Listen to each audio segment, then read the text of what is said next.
Australia is a very big place. It certainly is. It's hard to see on a map because of the way the geography stretches on most maps. But it's huge. Yeah, well, it's the 6th largest country in the world, and then the 7th is India, and we're twice the size of India. So Australia is twice the size of India geographically. Man, I need to look at more maps. But no, Australia is over 6 million square kilometers, and so the United population similar to Taiwan. Yeah, 26 million. Yeah, it's got a lot more space. Yeah.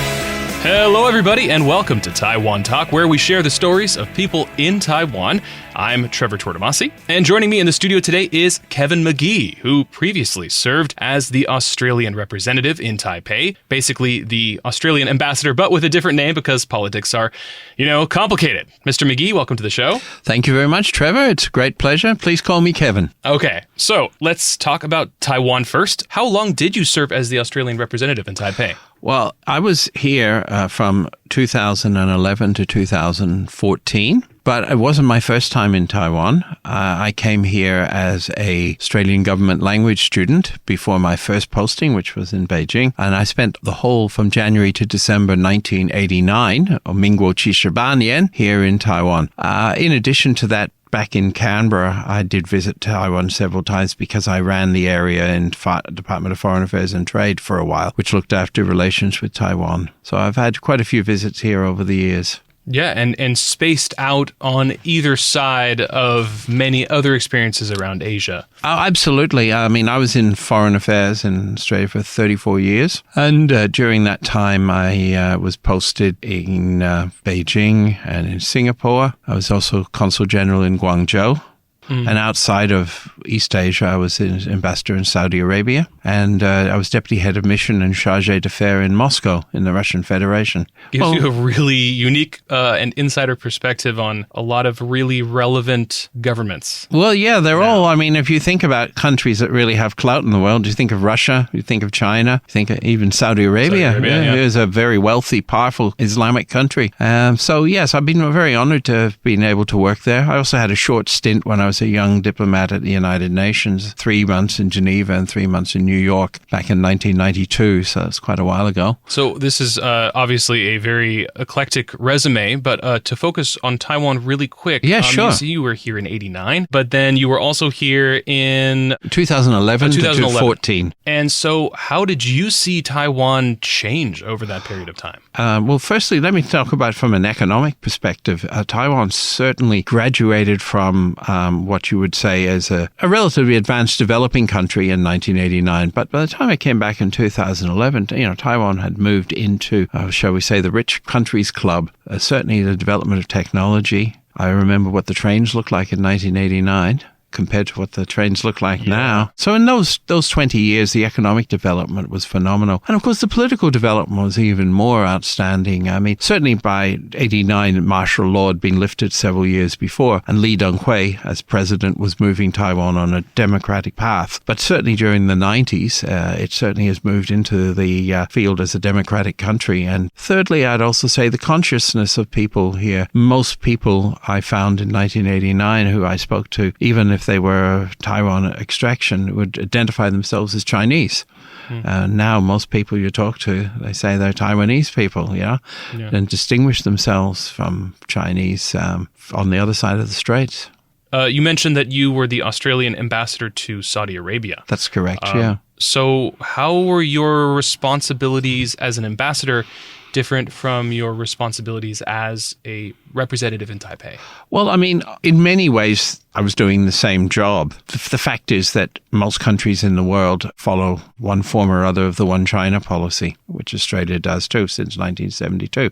And so do the United States and most Western countries also, which means that the formalities of diplomacy are different because as a representative, you're not actually fully accredited as you were as an ambassador to the head of state. But what on the ground we actually did from the point of view of promoting Australia's national interests in trade, in economics, people to people, cultural, and also talking on about political issues was very, very similar. Of course, as countries, Saudi Arabia is a very different country from Taiwan, of course, but there are certain things in diplomacy and in international relations apply to all countries. Taiwan is an unusual country because of the One China policy and because its political and its international space are restricted because of the historical contest with the PRC and the fact that if you are going to establish diplomatic relations with the PRC, there are certain limits to what you can do officially with Taiwan. But I found that here we are good friends with Australia and Taiwan and still remain so.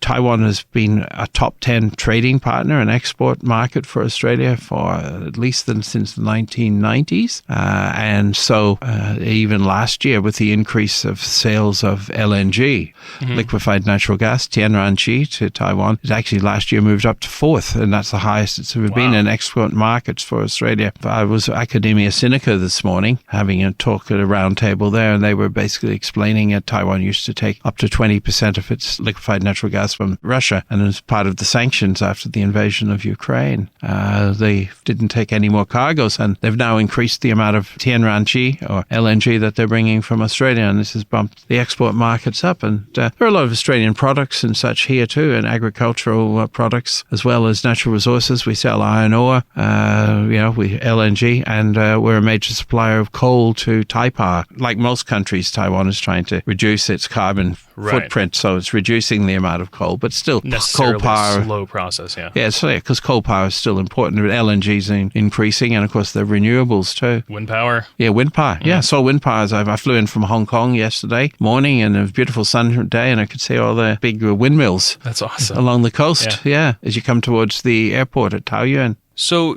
you've worked this closely with Taiwan, and you've also worked in the Chinese cities of Beijing and Guangzhou, and in Russia. Do you feel like you have to be more careful in countries like Russia and China rather than in Taiwan? Yes, you always need to be careful. I mean, let me say, when I was in Beijing, it was my first posting. I was relatively junior. I was the most junior political officer in the embassy, so I really wasn't a decision maker. But our relations were relatively good with the PRC at that time, though it was after Tiananmen, so there was certain freezes on activities. But later on, I was in Guangzhou, and the first time I was a head of mission. I was the consul general in Guangzhou, and the Chinese control your access, a lot of it depending on how good your relations are. Back in my time, the relationship was pretty good. But to answer your question, yes, you do need to be more careful. The Chinese are very sensitive about things and what you say. On the other hand, the Russians are a lot less sensitive. Russians are very robust people, and we can see what they've done in their invasion of Ukraine and response to the rest of the world. Right. Certainly things are more sensitive now, no matter who you are. But it's an interesting comparison. With Russia, the economic relationship is not as close, and it's a long way from Australia. But yes, you do need to follow a diplomatic protocol with the Russians, but they don't take umbrage as much as if you say the wrong thing the way the Chinese tend to do and talk about, upsetting the feelings of the Chinese people, as they like to say. After all of this work you've done in all these different countries, what is the most difficult aspect of diplomacy in general for you? Well, I mean, the most difficult. I mean, when you're a diplomat, I mean, every day seems to be different. Some days are just involved in doing management or dealing with Australians who want passports or issues like that.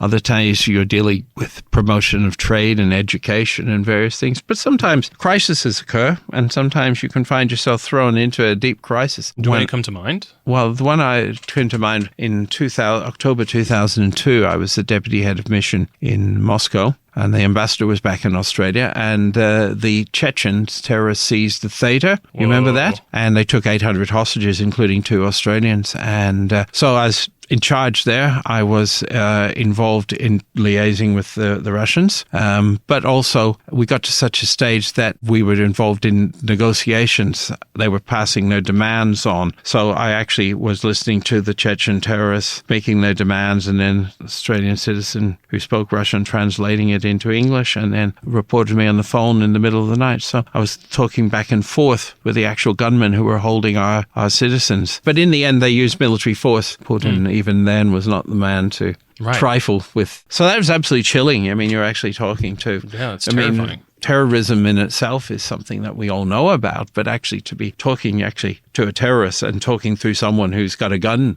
literally to their head, that's the remarkable sort of things, that's definitely one of the more terrifying things that can happen as an ambassador, but hopefully nothing else was that. No, that's nothing to that level. While we're talking about Russia, I had the opportunity to meet Mikhail Gorbachev twice, once one-on-one and once with a former prime minister, and he was an amazing man to talk to. When you think about it, Gorbachev, was a man who changed the world. He was one of the great figures of the 20th century. Obviously, when I was ambassador in Saudi Arabia, I had quite a few audiences with the King Abdullah and the Crown Prince and various people where we talked about that. I mean, we concluded, for example, an anti-terrorism agreement between Australia and Saudi Arabia. And in 2012, Kevin Rudd, who was that time foreign minister, he came through Bahrain and to an international conference there, and as ambassador, we were sitting in the back of the car, but we got caught in a traffic jam because basically the royals, the Bahraini and the Saudi royals, they got priority to come out, and we were just talking about Taiwan, and he was saying that every year from 1980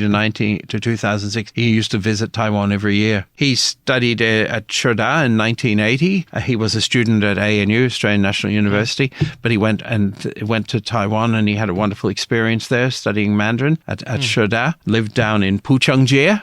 So Kevin Rudd did a degree in arts, majoring in Chinese language and culture. I had no idea. And is he conversational? Oh, he's Mandarin? fluent in Mandarin, yeah. Whoa, okay. Yeah, fluent in Mandarin, yeah. One of the things he did was create this center, China in the World Center, and they brought me in because I'm foreign policy expert. So the areas I'm doing research on are Australia-China relations, Australia-Taiwan relations, Russia-China relations, Saudi Arabia-China, and that's why I left the Foreign Service. Wow, that's quite a story. And one of the reasons I'm here at the moment is I've been commissioned by the university and also the University of Technology of Sydney to do 2 reports on Taiwan and Australia relations and cross-strait in the lead up to the presidential election in 2024. So I started this morning with a roundtable at Academia Sinica with a whole range of political people. And I'm meeting think tanks, and I'm also meeting Foreign Minister Wu Jiaoshe and also representatives of the KMT later this week. So that's why I'm here at the moment,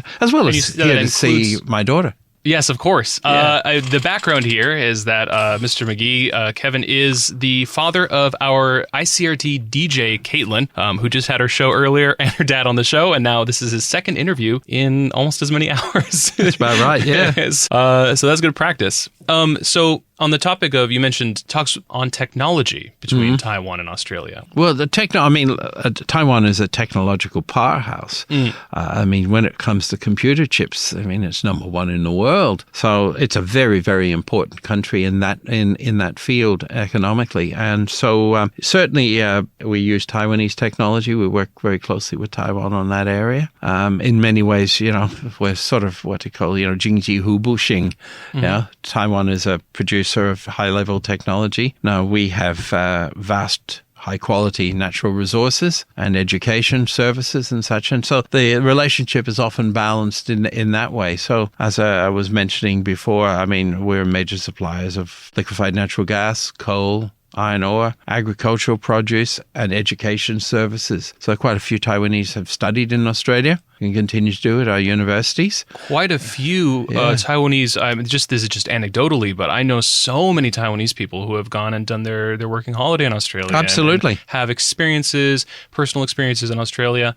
I'm curious, I don't see that many Australians in Taiwan. Maybe I'm just missing them. And to be honest, there is a disproportionate number of Taiwanese go to Australia than the other way around. We've had a working holiday agreement with Taiwan for many years now, coming up to nearly more than 15 years. And there's always been a lot more Taiwanese visiting Australia than there is today. Part of the reasons why is many Taiwanese young people speak, passable or very good English, and they can go to Australia. There are not that many Australians who speak passable or good Mandarin. what we do have is right back from the 70s, right, there's always been a lot of Australians who've come here to study advanced Mandarin because the quality of the Mandarin education here, certainly in previous generations, was higher than in the PRC. I mean, we always kept an eye on our citizens. Well, I shouldn't say that, keep an eye on our citizens. Don't sound like we're, the secret police, but we always need to have awareness of, in case there's, an earthquake or a typhoon or some disaster, we have to help people here. But you're right, there was a disproportionate number of people studying Chinese Mandarin and some people studying Chinese culture and various things. And many people from the PRC would admit this, that there was immense damage done to Chinese traditional culture during the Cultural Revolution in China, and it's taken a long time for them to recover, from the point of view of linguistic and history and such. Taiwan has always been a place because there's been a continuity here. Do you see Australia encouraging more Australians to try and come to Taiwan in the near future, or are things still a bit sensitive, do you think? Well, it's not the sensitive. I mean, a lot of Australians have always been able to come to Taiwan, and the sensitivity is with the PRC with regard to economic sanctions, political differences and such. But China is the world's second largest economy. It's got 1.4 billion people.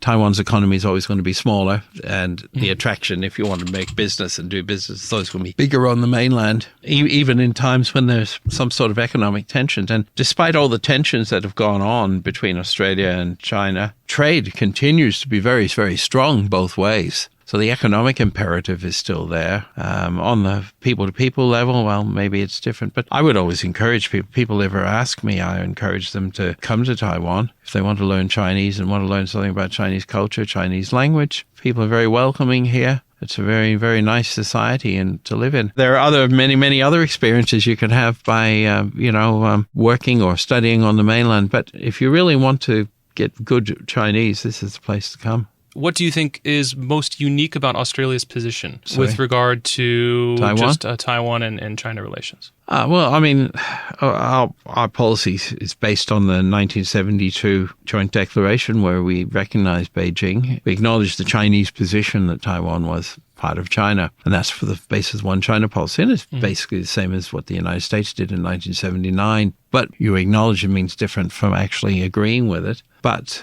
the point is that if you do establish relations with the PRC, there are certain parameters if you want to maintain them. Our relationship with Taiwan is always going to be unofficial, like I was saying before when I was representative. For example, you can't call yourself ambassador.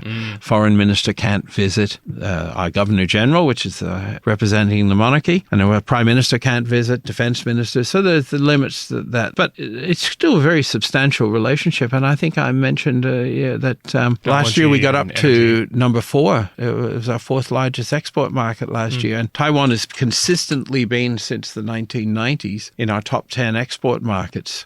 So it's a very important economic partner. And as you said, a lot of Taiwanese visit Australia, young come to study, come to do working holidays and travel around. Australia's a very big place. It certainly is. It's a continent.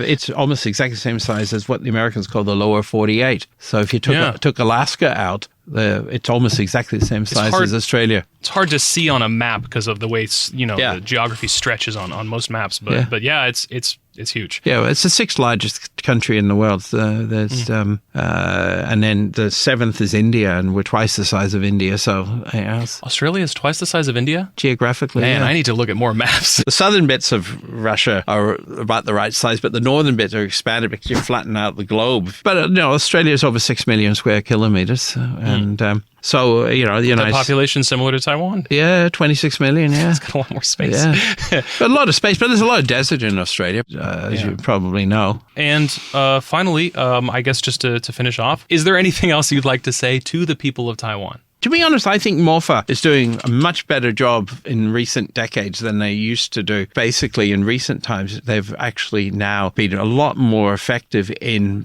putting out and explaining where Taiwan is and what it does from the point of view of art and culture, from the point of view of lifestyle, from the point of view of technology. There's a lot to be said for. And I've been very impressed in recent years working with foreign affairs and now working at the ANU, the National University. MOFA has been very active in sponsoring seminars about Taiwan, artists, cultural exhibitions from Taiwan into Australia. And they're doing that with other countries. So there's a lot to be said and done about that. And also, I think Taiwan needs to talk about, TSMC is one of the world's great companies. It's kind of mind-blowing that powerhouse is... Oh, it's a powerhouse. Yeah. I mean, as Saudi Arabia is to oil, Taiwan is to chips. Saudi Aramco is the biggest oil company in the world. TSMC is the most important chip company in the world. So it's a little bit like that, and that's one of the analogies I often use in one of my speeches. But it's doing a much better job because it is now explaining to people what Taiwan is and what it can offer to the world. And it certainly can. Now, it's always going to have the political problems because of the one China policy that all these countries have. That's just the reality. And that's something that came out of the 70s and of the competition from 49 up to 71, where Taiwan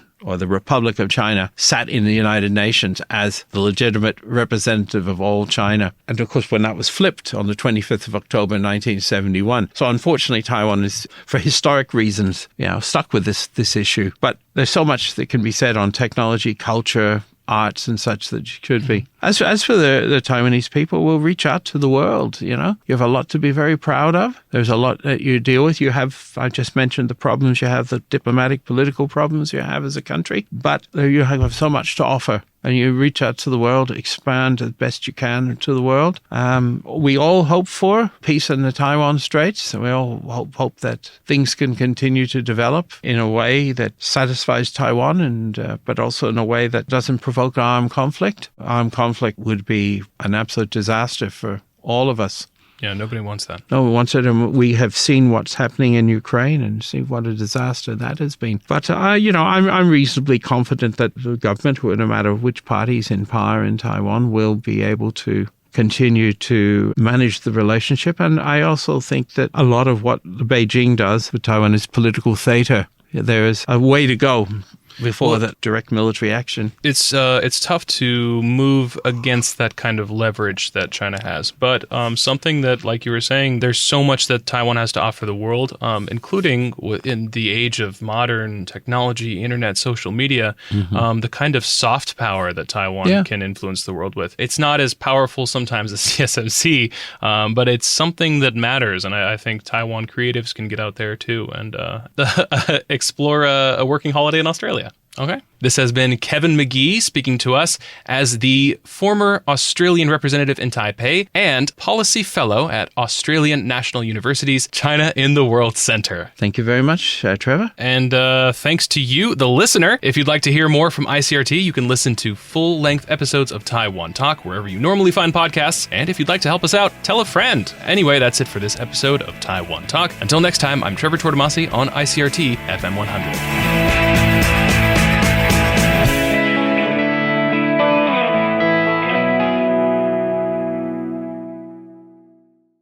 If you'd like to hear more from ICRT, you can check out our other podcasts. We've got Taiwan This Week, a roundup of the news in Taiwan every Friday, English in the News for useful English expressions explained in Chinese, and EZ News, spelled with the letters E and Z, for simplified daily news. For some lighter news in both English and Chinese, check out News Bites and News for Kids. And if you enjoy them, tell a friend. Thanks for listening.